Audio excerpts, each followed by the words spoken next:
There's a danger that we all go away and panic about what happened in Paris. Terrible, terrible events that we're all very, very shocked by.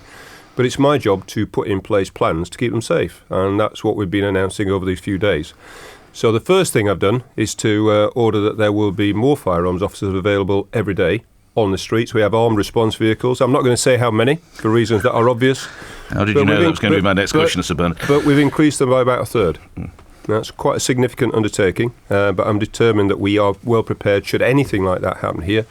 The second thing I've done is order that there is a full team available 24 hours a day, waiting just in case that terrible thing which we hope won't happen, and I think generally is unlikely to happen, just in case it does happen. And we've done all that within our existing resources. And then the next thing I'm going to do is over the next few weeks is to decide how we create a mobile response, a further mobile response, but we'll announce plans of that within the coming What does days. that mean, Commissioner, mobile response? Well, I think I'm sure what the public understand, I know you do, is that we are an unarmed force. We're proud of that. There are only probably 4 forces in the world that are unarmed, despite this huge city, despite this huge country. So we have 32,000 officers at the moment, and only 2,000 of them are armed. And as you know, you see them protecting Parliament, you don't see them protecting high-profile individuals. And we have our armed response units and we have our specialist teams should we have to go into buildings when it's a planned event. But I think what Paris showed us, with so many attackers, with so many scenes, moving around at speed, we need to have a mobile reserve. I've got a good idea how that can be achieved.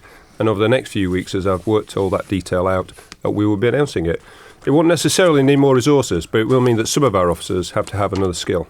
Have we got enough armed officers? I think at the moment we're fine. I point you to Paris and you'll be aware there are 40 times more armed officers in France than there are in the UK. This is the whole of the country.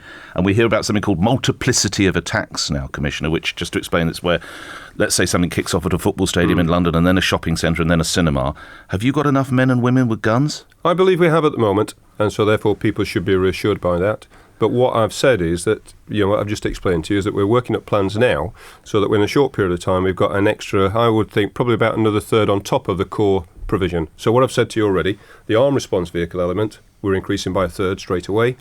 But then the overall pool, I want to increase probably by a third overall, and also at any one time on duty, probably double. So these are the sort of things which I think are reasonable response, because what we don't want to do, surely, is we don't want to knee-jerk towards a new type of policing where everybody's armed. I don't think anybody's arguing for that. But I think this type of attack shows that the police have got to be ready, flexible, and enough reserves in depth. You guys got the wrong guns. Well, Nick, I know Kevin, and I like him, but I think he's been foolish to talk in great detail about our capability. I've not read the article. I've had an account of it.